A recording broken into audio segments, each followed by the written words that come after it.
তো পাটোয়ারি, আপনাকে একটা জিনিস আমরা সবসময় দেখেছি, আপনার জামাতের বিরুদ্ধে আপনার শক্ত অবস্থান বিভিন্ন সময় দেখেছি। ৭১-এ তারা উল্টাপাল্টা করেছে, বলেছেন তাদের ভণ্ডামি ছাড়তে হবে। তারই একটা ক্লিপ দেখে আলোচনা শুরু করি। জামায়াত ইসলামের কাছে আহ্বান রাখবো, ভণ্ডামি বাদ দেন। আপনারা ভণ্ডামি বাদ দেন। ভণ্ডামি বাদ দিয়ে অন্তরে কি আছে একটু খুলে বলুন। বাংলাদেশে জামাত একটা বাইক দেওয়ার চেষ্টা করতেছে যে তারা খুব সংস্কারের পক্ষে। জি, আমরা দেখলাম একটা নমুনা, আরো বক্তব্য আছে, তো এই আলোচনায় যাব সেখান থেকে তো প্রশ্নটা করে রাখি যে সেই জামাতের সাথে আপনাদের এখন গাঁটছাড়, আপনারা সংসদে গিয়েছেন, নারী আসনও ভাগ নিয়েছেন, এবং কেউ কেউ প্রশ্ন তুলছেন যে এনসিপি কি জামাত হয়ে যাচ্ছে, এটা পত্রিকায় রিপোর্ট এসেছে। তার আগে আপনাকে বলি, আপনি তো মাদ্রাসা স্টুডেন্ট ছিলেন, সেখান থেকে আপনি আবার ইউনিভার্সিটিতে পড়াশোনা করেছেন, এবং সেটি কমার্সের মতো, মানে মার্কেটিং বোধহয়, এটা একটা কঠিন সাবজেক্টে। এরপরে আপনি এনসিপি করার আগে আপনি এবি পার্টিতে ছিলেন। শিবির করলেন কখন? আপনি শিবির আমি মাদ্রাসা পড়াকালীন ইন্টার লাইফে করেছি। ফার্স্ট বয় ছিলাম, শিবিরের দাওয়াত এসেছে, ওইখানে আমি ছাত্র দলও দেখি নাই, তৎকালীন সময় ছাত্র লীগও দেখি নাই, কেউ যায় না। তারা একটা অ্যাডভান্স সব জায়গায় দাওয়াতটা নিয়ে যায়। আপনি তো সাথে ছিলেন শিবিরে? হ্যাঁ, সাথে ছিলাম। সাথীর তো শপথ নিতে হয়। শপথ নিয়েছিলাম। কি শপথ নিয়েছিলেন? আপনাকে কে শপথ পড়িয়েছে? এটা মেবি এখন নারায়ণগঞ্জে যিনি মেয়র ক্যান্ডিডেট হবে, আব্দুল জব্বার ভাই। তো আমাদের ওইটা আসলে আমাদের ব্যক্তি জীবনের সাথে সাংঘর্ষিক না। ওনারা যে শপথটা, এটা হলো মানে সবকিছু ইসলামের পক্ষে বা ইসলামের নীতিতে চলা, সেই জায়গাটায় তারা দিয়ে থাকে। এরকম কোনো গোপন শপথ না কমিউনিস্টদের মতন, যে শপথের ওই শপথের পর তো আমি তাদের সাংগঠনিক প্রক্রিয়া জানি, আর একটু অ্যাডভান্স হলে তো আপনি সদস্য হতেন। আমি সদস্য প্রার্থীও ছিলাম। সদস্য প্রার্থীও ছিলেন, মানে এটা তো ছাত্র শিবিরের হাইয়েস্ট ক্যাডার সদস্য। হ্যাঁ, বলতে পারেন। হ্যাঁ, তো সেটা হলেন না কেন? হই না, আমার কাছে মনে হয়েছে যে আমরা রাজনীতিটা করব, সে জায়গায় এখানে লোকায়ত ইসলামের একটা বিষয় আছে, অর্থাৎ জীবন মান ধারণ করে বাংলার মানুষের ইসলামের সেই জায়গাটা আরও কোঅপ্ট করা প্রয়োজন। এবং আমার মনে হয়েছে আন্দোলন সংগ্রাম সব কিছু নিয়ে শুধু একটা সেকশন না, এখানে তো মুসলমানরা নিপীড়িত বঞ্চিত হচ্ছে, এখানে কিন্তু হিন্দুরা নিপীড়িত বঞ্চিত হচ্ছে, সবাই হচ্ছে। তো আমার তো আসলে যখন আমি স্টেটসম্যান হতে চাবো বা বাংলাদেশ যখন আমি বলবো, সেখানে সবার বিষয়টা চলে আসে। তো আমার এটা ব্রডার হয়েছে, আমি ব্রডার করেছি এবং সবার পক্ষে লড়াইয়ে যোগ দিয়েছি। আপনি তো একবার বলেছেন জামাত বাংলাদেশের 90% মুসলমানকে 10 ভাগে নামিয়ে আসছে, এটা কিভাবে?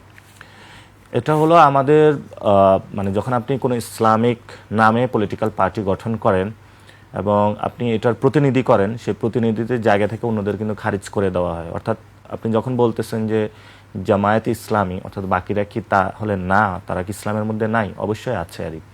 তো সেই জায়গা থেকে আমি মনে করি যে এটা ওয়াইডার করা উচিত, এবং আমি এখনও মনে করি যে জামায়াত ইসলামী যদি রাজনীতি করতে চায় সকলকে নিয়ে করা উচিত। অর্থাৎ এখানে হিন্দু, খ্রিস্টান, বৌদ্ধ এবং সকল মুসলমানদের সম্মান দেওয়া উচিত। এবং এখানে একটা বিষয় আছে, এটা সেই দেওবন্দি দ্বারা থেকে শুরু করে তাদের সাথেও তাদের একটা প্রবলেম রয়েছে। তো আমি তো কমি মাদ্রাসা আবার পড়াশোনা করেছি, তো আবার হেফাজতের বিরুদ্ধে অবস্থানও নিয়েছেন। আপনার বিরুদ্ধে তো হেফাজতের মিছিল, আমি হেফাজতের বিরুদ্ধে অবস্থান নেই, সেখানে আমার একটা বক্তব্যকে কেন্দ্র করে একজনকে হয়েছিল। তো হেফাজতের বিরুদ্ধে কখনোই আমি অবস্থান নিইনি। হেফাজতের কিছু কিছু বিষয় আছে, সেটা নিয়ে আমার ক্রিটিক আছে। তাদেরও হলো কোনো দলের সাথে এইভাবে ডিরেক্টলি ঢুকে 2-3টা আসনের জন্য না গিয়ে ডিরেক্টলি রাজনীতি করা উচিত। এবং আপনি যখন এইদার হলো আপনি খেলাফতে যাবেন অথবা ডেমোক্রেসিতে যাবেন, তো তারা আসলে কিছু অর্ধেক ডেমোক্রেসি অর্ধেক খেলাফত, আসলে কোনোটাই হচ্ছে না আরই। তো সেই জায়গা থেকে আমি কথাগুলো বলেছিলাম।